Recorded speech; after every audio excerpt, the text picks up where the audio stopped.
हमें क्रांति सिखाता है, मातृभूमि के लिए बलिदान सिखाता है। पर कोई भी दो कौड़ी का भ्रष्ट व्यक्ति इसको बाजार से खरीद के अपने देह पे धारण कर ले, वो भगवाधारी नहीं हो सकता। उनमें दम क्या है? ये भोले भाले युवकों को गुमराह किया जाता है। इनके ऊपर ये आरोप नहीं है कि हमारे नेता घूस ले रहे। 14 के पहले घूस घूस घूस, यत्रवत्र सर्वत्र घूस, उसके अलावा कुछ नहीं चलता था। आरजीकर वो बेटी चले गई, उनकी माँ विधायक हो गई हमारे ही दल से, पर आज उनके मन में टीस है कि ममता, अब आपकी ममता कम पड़ रही है, तो हमें सुरेंदु चाहिए। क्या है वो? जो पार्टी ऑल इंडिया नहीं है, चोरी से ऑल इंडिया नाम है। तृणमूल कांग्रेस का ऑल इंडिया है? मैं आपके लोगों से पूछना चाहता हूँ। वो एक क्षेत्रीय पार्टी है जो 3 टुकड़ों में बट गई है। हम दो, हमारे दो, ममता बनर्जी करने वाली, मैं और मेरा भाई पो। इस पार्टी का वजूद नहीं बचा। बर्बादी लोग, यदि वो आपके संग अत्याचार करें तो आपका चैनल भी स्वतंत्र है, लोगों तक जाए, बात पार्टी तक पहुंचाए। उसने बंगाल का नमक खाया है, बंगाल में जन्म लिया है, वो बंगाली है। भाषा अलग हो सकती है। हसीना कब बंगाली हो गए? सुष्मिता देव कब बंगाली हो गई? ये कौन सा उन्होंने क्लोज लिया था कि वो बंगाली हो गए? हेलो एंड नमस्कार, आप देख रहे हैं झलक डिजिटल। मैं हूं आपका आरजे राकेश। आज मैं एक ऐसे शख्सियत के साथ बैठा हूं जो बोलते भी हैं, सुनते भी हैं और उसका असर हो इसकी वो गारंटी भी लेते हैं। नाम में ही उनका दम है, कोई गम नहीं है। इतिहास गवाह है कि ऐसे नाम वाले या तो इनकलाब लाते हैं या अपनी शर्तों पे जीते हैं। मेरे साथ हैं वेस्ट बंगाल के बीजेपी की जो मीडिया सेल है उसके को कन्वेनर है, यानी सह संयोजक चंद्रशेखर बासोतिया जी। आपका झलक डिजिटल पर बहुत बहुत स्वागत है। नमस्कार आपके सभी श्रोताओं को भी। चंद्रशेखर जी, आपका जो नाम है ना, उस नाम में दम है, उस नाम में आजादी की महक है। आपके ख्याल कितने आजाद रहते हैं, या पार्टी लाइन की बात आती है तो वहां जाकर रुकना पड़ता है, ब्रेक लग जाता है? नहीं, देखिए, मैं अपने नाम के अनुरूप काम भी करता हूँ और मेरे अंदर में जितने भी संस्कार आज के दिन में हैं वो मेरे माता पिता और संघ की देन है, क्योंकि मैं संघ का स्वयंसेवक हूँ। मैंने बचपन में अपने 7 वर्षों से संघ में संघ निष्ठा से कार्य किया है, वो आज तक वो झलक मेरे अंदर है। चंद्रशेखर जी, मीडिया संभालते हैं आप, मीडिया सेल के को कन्वीनर हैं, तो ये किस तरह से, मतलब काम आप खुद अपने हिसाब से कर लेते हैं या ये एक तरह से समझ लें कि डिक्टेशन है दिल्ली से कि आया और फिर तुम एक्शन लो? नहीं, दिल्ली भी डिक्टेशन तभी देखती है जब उनको लगता है कि ये व्यक्ति काम कुछ कर नहीं पा रहा है। पर जब मेरे नेतृत्व ने मुझे दायित्व दिया, उस दिन उन्होंने दायित्व के संग मेरे नेतृत्व ने कहा कि तुम स्वतंत्र भी हो और संगठन की रक्षा करना भी जानते हो, तो बस तुमको काम करना है। और उनका ये वाक्य ही मेरे लिए आदेश से कम। मीडिया सेल में आमतौर पर कंटिन्यूअसली मीडिया की मॉनिटरिंग होती है, मूवमेंट्स देखते रहते हैं। दिल्ली में जो कुछ भी हुआ, भाजपा बखूबी जानती है कि उसे क्या करना चाहिए था, क्या नहीं करना चाहिए। क्या लगता है, छात्रों पर डंडा सही है? देखिए, विषय आजादी के नाम पे आप गुंडागर्दी नहीं कर सकते, चाहे वो कोई भी व्यक्ति हो। ये लोकतंत्र सबके लिए है। और जिस जगह हंगामा हो रहा था वहां से 140 करोड़ लोगों की उम्मीदों की किरण का वो स्थान है, उसको आप अव्यवस्थित करेंगे तो आपकी सुरक्षा, आपके विकास, आपकी समृद्धि के लिए जो लोग अंदर में सर्वस्व लुटा के निर्णय की भूमिका निभा रहे हैं, आप उनको ही किसी के इशारे पे काम करोगे तो कानून अपना काम करेगा। लगता है कि ये सब प्रियंका गांधी के इशारों पर हो रहा है। किसी के इशारे पे दिया होता तो सरकार बना लेते। उनमें दम क्या है? ये भोले भाले युवकों को गुमराह किया जाता है। किसी को ये बता दिया जाता है तुम्हें डिग्री मिल जाएगी, किसी को ये बता दिया जाता है कि तुम्हारी उन्नति के लिए काम करेंगे, किसी को बोल दिया जाता है नौकरी मिलेगी। आपका चैनल स्वतंत्र लोकतंत्र स्तंभ का चौथा स्तंभ लोकतंत्र का, आप वो निष्पक्ष आपके लोग घूम रहे हैं, जैसी जैसी सामने बात आ रही है, युवाओं को मालूम ही नहीं हुआ है क्यों है। वो तो वहां जाके गुमराह होकर क्रोधित हो रहे हैं कि जो पार्टी राष्ट्र के निर्माण में जिन लोगों ने अथक प्रयास किया हो उनको गाली देना पड़ रहा है। जो प्रधानमंत्री विश्व में सर्वोच्च शिखर पे हो उसको आप इस्तीफा दो, ये बेबुनियादी बातें नहीं तो क्या है। ये मैं कहता हूं आपके चैनल से सभी चीज आप जिम्मेदारी ले। मैं इतनी गारंटी दे सकता हूं हमारी सरकार किसी भी तरह पे कोई भी व्यक्ति यदि कोई ऐसा कार्य किया है जो संविधान के विरुद्ध है या जिससे किसी का हित हुआ है उस पे एक्शन हो, पर एक्शन को जोर करके आप नहीं दिला सकते। आप संसद घेराव करके किसी का इस्तीफा नहीं दिला सकते। हम इस्तीफे की बात नहीं करते, हम बात करते हैं पेपर लीक की। इस पर क्या कहना चाहेंगे आप? सरकार ने कब कहा कि हमने इसके संज्ञान नहीं लिया? सरकार ने कब कहा कि हम कार्रवाई नहीं करेंगे? आप उस कार्रवाई की बात ही नहीं करते। कार्रवाई हुई, लीक हुआ, उसको रोक दिया गया। पहले आपसे 2014 से पहले आरोप क्या लगते थे? 5 करोड़ लेके इस नेता ने पेपर बांट दिया, 10 करोड़ लेके इसने नौकरी दी। आज आरोप क्या है? एग्जाम के मुंह पे एग्जाम रोक दिया। ये साहसिक कदम है। कुछ बड़ा करने के लिए थोड़ा सा बलिदान सबको देना पड़ेगा। यदि वो पेपर लीक हो जाता, सरकार चुप होती, कुछ नहीं होता। एग्जाम होते, स्टूडेंट जाते, पर उनके जीवन से खिलवाड़ हो जाता। 5 लाख देके अयोग्य व्यक्ति उस पोस्ट पे चला जाता। सरकार का निर्णय यह है कि 0% टॉलरेंस है। मुझे गर्व होता है कि जितने विरोधी है इनके ऊपर यह आरोप नहीं है कि हमारे नेता घूस ले रहे। 14 के पहले घूस घूस घूस, यत्र वत्र सर्वत्र घूस, घूस के अलावा कुछ नहीं चलता था। नहीं, ये जीरो टॉलरेंस की हम बात करते हैं तो जाहिर सी बात है कि वेस्ट बंगाल में अभी नई सरकार बनी है। भाजपा पहली बार पश्चिम बंगाल में उन्हें कुर्सी मिली, गद्दी मिल गई। यहाँ के माननीय मुख्यमंत्री ने भी कहा है कि जीरो टॉलरेंस की बात करेंगे हम। ये जीरो टॉलरेंस में अगर हम बारुईपुर केस को पकड़ते हैं, जो रेप हुआ, वहां एनकाउंटर भी हुआ। ये एनकाउंटर जो था वो क्या फैसला है या जस्टिस को जल्दी लेना है? ये क्या क्या है? ये नहीं, ये फैसला है ना, जस्टिस को जल्दी लेना है कि ये अवस्था देख व्यवस्था ली गई थी। उसने जैसा कुकर्म किया उसके दौरान जो पुलिस को सही लगा उन्होंने कार्रवाई की। फिर भी लोकतंत्र है। यदि किसी को लगता है ये गलत था तो वो सामने आके बोले टीवी मीडिया में कि जो मरा वो गलत था, पर उनको ये भी जवाब देना होगा जिस बेटी के संग अत्याचार हुआ क्या वो सही था? ये दरिंदे यदि कानून के दावपेच का उपयोग करके हमने देखा है पूर्व में निर्भया कांड में, निर्भया के दोषियों को बचाने के लिए भी वकीलों ने अपनी गरिमा को तार तार कर दिया था। एक भी उस समय न्याय की बात नहीं कर रहा था, पैसा सर्वोपरि था। कोई बोलता था वो नाबालिग है, कोई बोलता था दोष प्रमाणित है। अरे उस माँ बाप से पूछो जिसने भी बेटी कोई। तो मुझे लगता है होना नहीं चाहिए, पर फिर भी लोगों को लगा कि अब देश में दरिंदों के खिलाफ यदि ऐसी कार्रवाई गाय बगाए हो जाए तो दरिंदगी थोड़ी कम हो जाए। एनकाउंटर हुआ है तो जाहिर सी बात है कि एनकाउंटर के वक्त पब्लिक तालियां बजा रही है एंड जो पॉलिटिकल पार्टी है कई हिसाब से वो इसे देख रहे हैं और उस पर सोच विचार कर रहे हैं। जस्टिस की शॉर्टकट, तो फिर ये अभया कांड में इतनी देरी क्यों? ये आपने ही अपने प्रश्न का उत्तर दिया।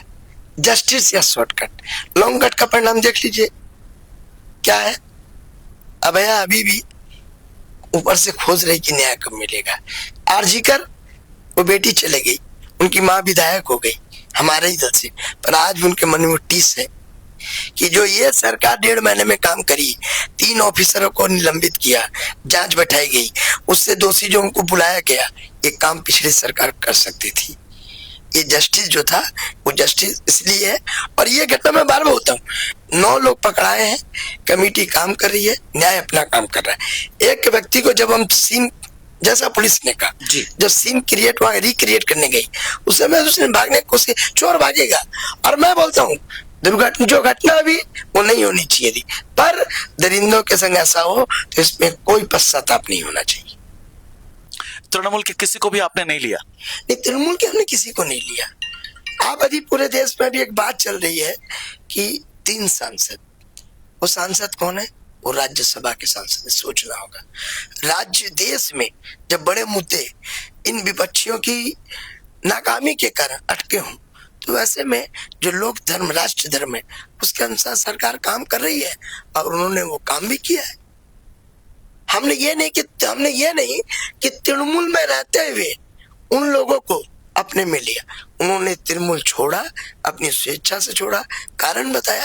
फिर भाजपा ने लोकतंत्र की रक्षा के लिए और राष्ट्र हित के मुद्दों को संज्ञान में रखते हुए उनको सदस्य बनाए। तो मुझे नहीं लगता इसमें कोई कि समझना चाहिए, क्योंकि देखिए मैं एक बात बता रहा हूँ, जनता जनार्दन सर्वोपरि है, पर जनता को भी ये सोचना होगा कि राष्ट्र के मुद्दे जो है, यदि ये भेड़िया जो लोग हैं, विपक्षी में भेड़िया, यदि ये किसी तरह भी ये भानुमति का पीटा रहा है, इसमें किसी का मत एक नहीं है, विचार एक नहीं है, पर एक है तो सत्ता की लोलुपता, उसके लिए कुछ भी कर सकते हैं। आप कल देखे होंगे 21 जुलाई के मन से हारी थकी मुख्यमंत्री पूर्व क्या कहती है, दरगार पड़ी सीजेबी। मतलब उनका मानसिक पतन कितना नीचे, जो कल तक स्वयं को प्रधानमंत्री का उम्मीदवार कहती थी, वो कल के आए नौजवान बच्चों को गुमराह करने से बाज नहीं आ रही है और बोल दिया मैं उनका भी समर्थन कर दूंगी। कहने वाले तो कह रहे हैं कि ममता ब्रांड है, ममता ने कल मैजिक दिखा दिया 21 जुलाई में। ममता ब्रांड है कि भांडे, मुझे क्या मालूम, जनता ने उनको दर्पण दिखा दिया 4 तारीख को, मैं इतना जानता हूँ। अब वो भीड़ कहाँ से लाई ये मुझे नहीं पता।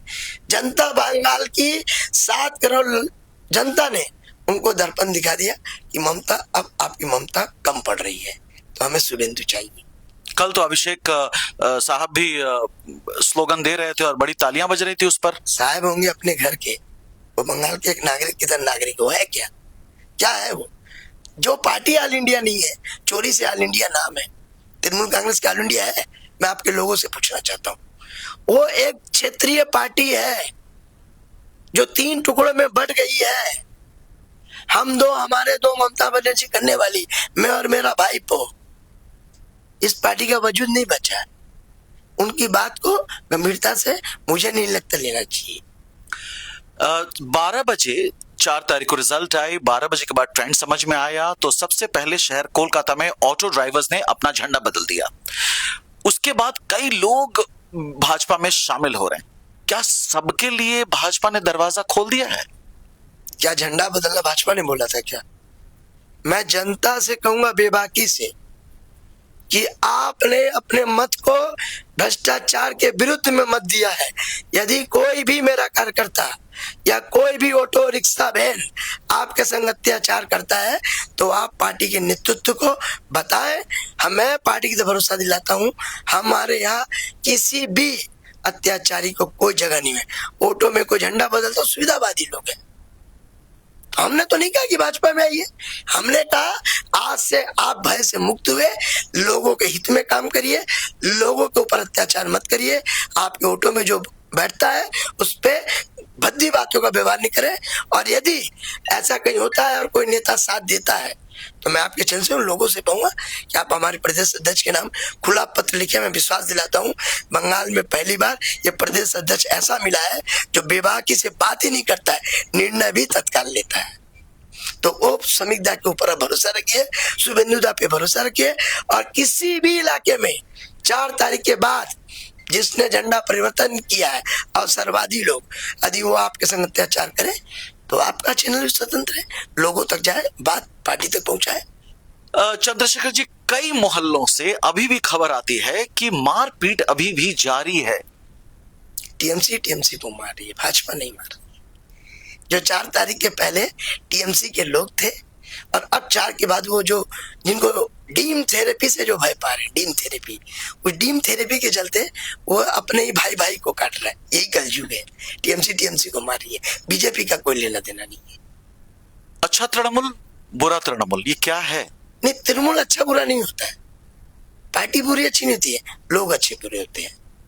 जो लोग भी बुरे तृणमूल कल तक थे वो आज बुरे अच्छे नहीं हो गए, वो भी तृणमूल बुरे ही है, वो बुरे ही रहेंगे।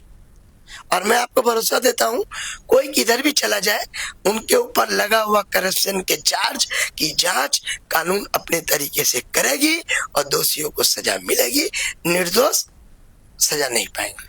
यानी जो बड़े बड़े नेता हैं तृणमूल कांग्रेस के, उन पर भी एक सवालिया निशान खड़ा होता है करप्शन को लेकर। तो क्या आम आदमी कुछ नया फैसला देखने जा रहा है? जिनके ऊपर उठे हैं सवाल, कानून देगा उसका जवाब। कानून के दायरे में सबको आना पड़ेगा, चाहे कोई भी। पुलिस पहले करप्ट थी, आप जब विपक्ष में थे तो आप कह रहे थे पुलिस करप्ट थी, आप उसी पुलिस को लेकर काम करेंगे। तो ये पुलिस में सुधार हो रहा है? आप देखिए, जिन जिन लोगों पे जो बोलते किंग पिंग, पुलिस के करप्शन का किंग पिंग संतोष सिन्हा, दीदी के खास, वो कहाँ है? यदि हमने उनको लेके काम करना होता तो आज वो बाहर रहते किसी बड़े जगह पे, पर वो कहाँ है? सटीक जगह पे है। उनको अंदर किसने किया? उन्हीं के द्वारा संचालित पुलिस ने किया ना, तो सुधार यहाँ दिख गया। कल मुख्यमंत्री ने कहा कि हमें जियो ने तो एक्टिव सीआईडी देखी नहीं, मतलब उनको कल तक दबाया जाता था। आज इस मुख्यमंत्री ने बोल दिया किसी दबाव में नहीं आना, वो काम कर रही है।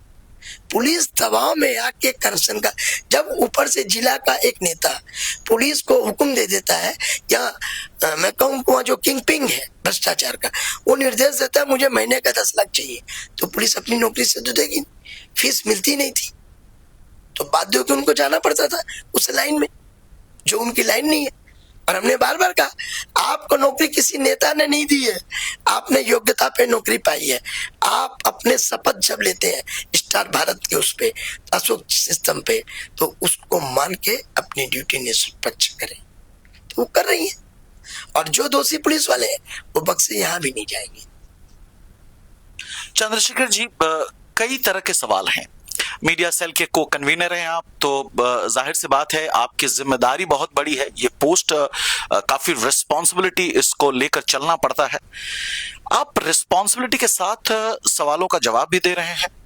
और लेकिन एक सवाल है, जब भाजपा सरकार में आने से पहले, जब चुनावी मैदान में थे, तो तृणमूल ने ऑलवेज अटैक किया कि ये मारवाड़ियों की पार्टी है, ये हिंदी भाषियों की पार्टी है। क्या ऐसा मानते हैं कि अभी भी वही स्टैंप लगा हुआ है या कुछ चेंज आया है? ये 7 करोड़ बंगालियों की पार्टी है, उसमें सब रहते हैं। जिसने बंगाल का नमक खाया है, बंगाल में जन्म लिया है, वो बंगाली है। भाषा अलग हो सकती है, भाषा का परिचालन अलग हो सकता है। मैं गर्व से कहता हूँ मैं बंगाली हूँ, क्योंकि मुझे इस मिट्टी, इस बंगाल की धरती में जन्मा हूँ और इस मिट्टी के लिए काम करूंगा, यहाँ के लोगों के लिए काम करूंगा। तो मैं बंगाली कैसे हो गया? और जो लोग मुद्दा उठाते थे उनसे पूछे यूसुफ पठान कब बंगाली हो गए, कीर्ति आजाद कब बंगाली हो गए, शत्रुघ्न सिन्हा कब बंगाली हो गए, सुष्मिता देव कब बंगाली हो गई? ये कौन सा उन्होंने क्लोज लिया था कि वो बंगाली हो गए? हमें भी बता दे। नहीं, ये बात तो समझ में आ रहा है कि मीडिया कन्वीनर है तो जाहिर सी बात है कि आपके पास हर सवाल का जवाब है। लेकिन ये बताइए, भ्रष्ट तृणमूल, अगर ये आपका गिरुआ, ये जो आपने पहन रखा है, ये गमछा, अगर वो पहन लेंगे तो वो साफ हो जाएंगे? इस गमछे के लिए कोई जानता, मैं आपको बता दूं, ये गमछा स्वामी विवेकानंद की पहचान है, ये गमछा सनातन की शान है, और ये गमछा हिंदुस्तान की जान है। इसके पहन के यदि कोई करेक्ट व्यक्ति आ जाएगा तो अगले ही मोड़ पे वो मार खा जाएगा, क्योंकि इससे अंदर मुझे वो शक्ति मिलती है जो स्वामी विवेकानंद ने राष्ट्र हित के लिए दी। तो इस गमछे को सम्मान ले नहीं सकते। ये सेफ्रन रंग हमें क्रांति सिखाता है, मातृभूमि के लिए बलिदान सिखाता है, और कोई भी 2 कौड़ी का भ्रष्ट व्यक्ति इसको बाजार से खरीद के अपने देह पे धारण कर ले, वो भगवाधारी नहीं हो सकता। चंद्रशेखर जी आजाद ख्याल रखते हैं, बात भी बेबाक करते हैं। अब एक सीधा सा सवाल बताइए, बंगाल की मां, आपने कहा जो यहां रहता है वही बंगाली है, हम बंगाली, मैं बंगाली, आप बंगाली, सर्वत्र बंगाली, मानता हूं इस बात को। उस बंगाल की मां को कब तक इंतजार करना पड़ेगा कि मेरे बेटे को बिना रिश्वत दिए सरकारी नौकरी मिल जाएगी?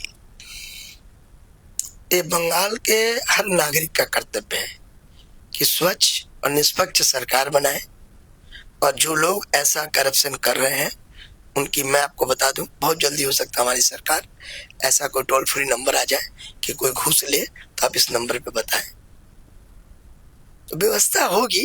देखिए, मैं एक बात तो बता दूं, बंगाल का सुधार मतलब 50 साल का सुधार है। 34 साल कम्युनिस्टियों ने अपनी सत्ता की लोलुपता में इसको बर्बाद किया और 15 साल की इस सरकार में इसका एक उद्देश्य था सिर्फ पैसा कमाना। तो इनसे निपटने के लिए समय तो लगेगा। चंद्रशेखर जी, फटाफट बताइए, बर्बाद ज्यादा किसने किया या डैमेज किसने किया, लेफ्ट फ्रंट वालों ने या टीएमसी ने? चोर और डकैत सब तो एक ही है।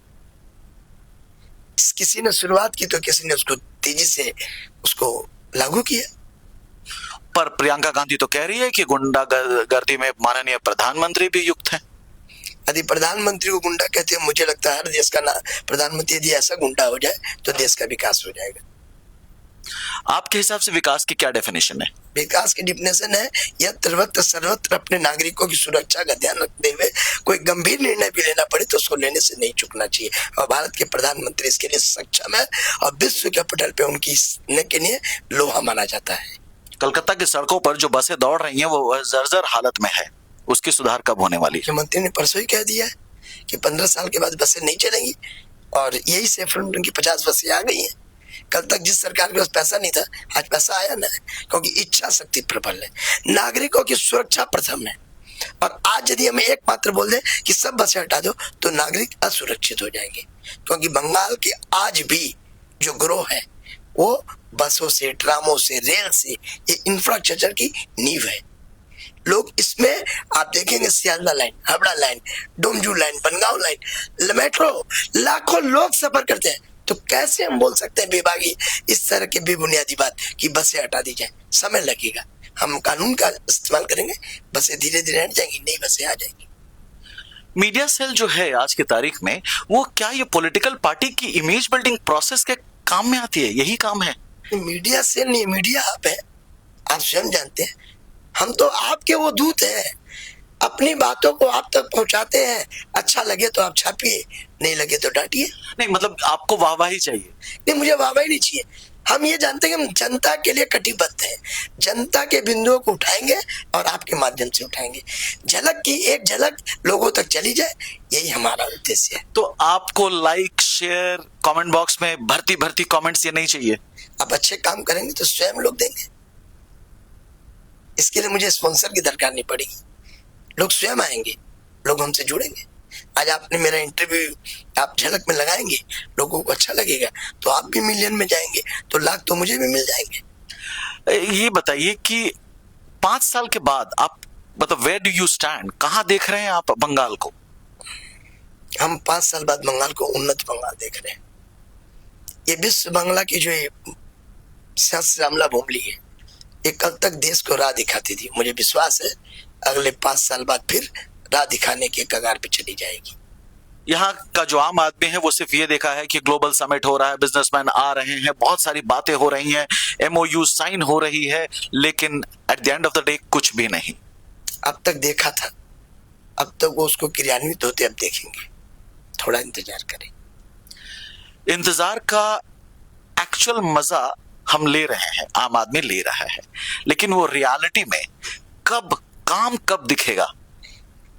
अगले 6 महीने में आपको काम दिखना शुरू हो जाएगा। अगले 6 महीनों पे लोग ये महसूस करने लगे, नहीं मेरा बंगाल बदल रहा है। और पहला बदलाव 4 तारीख के बाद हुआ कि लोगों के हृदय से भय निकल गया और लोग भरोसे से रात भर घूम रहे हैं। आप रास्ते पे चले, शांति सा सुकून है, कोई किसी से नहीं डरने की आवश्यकता नहीं है।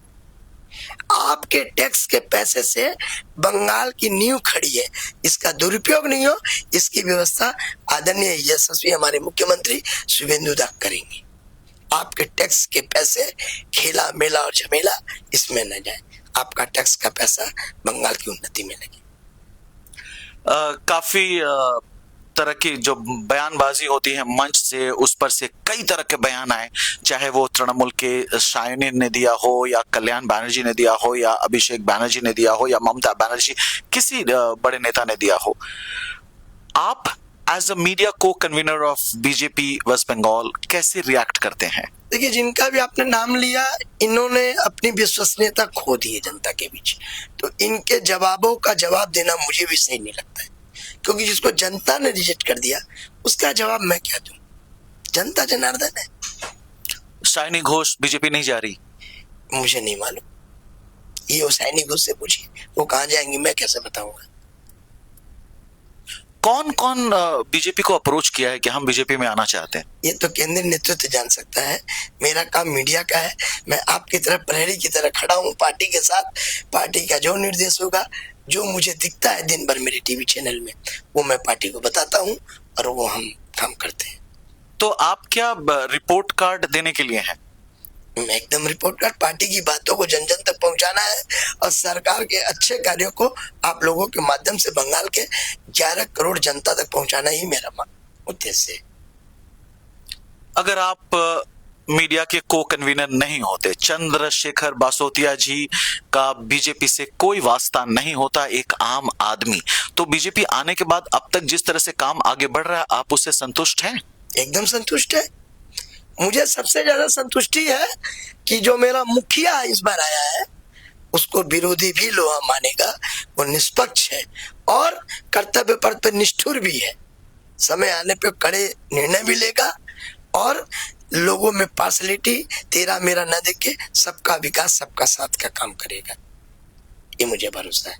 बातों का सिलसिला जारी रखते हुए हम चंद्रशेखर जी से अब एक सीधा सवाल पूछेंगे, घुमा फिरा के नहीं, बिजनेस पॉइंट ऑफ व्यू से।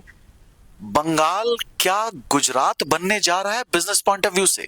हाँ, गुजरात से भी बेहतर, क्योंकि जिस गुजरात को पहचान दी अमूल, आज वो बंगाल में आ गया है। जिस गुजरात को पहचान दी स्टील ग्रुप ने, आज वो श्याम स्टील भी बंगाल में आ गया है। जिस गुजरात को अडानी ग्रुप के नाम से जाना था गुजरात, वो अडानी ग्रुप ने भी यहाँ पे इन्वेस्ट करने की इच्छा जताई है।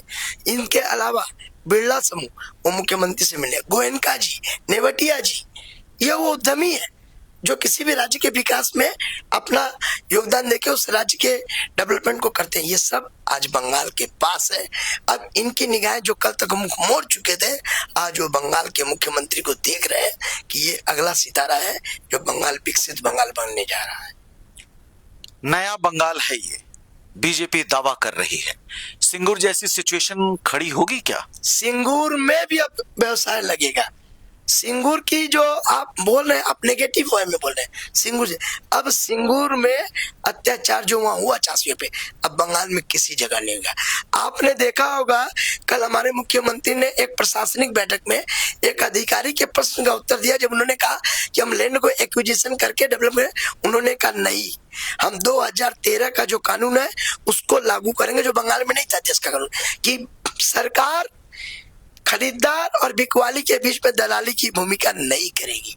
उनसे डायरेक्ट जो पैसा कंपनियों को दिलाएगी कि आप इनसे जमीन खरीदिए, हम इनको समझाएंगे, आप जमीन खरीदिए, आपकी जमीन आप बेचिए, कितने में बेचेंगे आप तय करिए।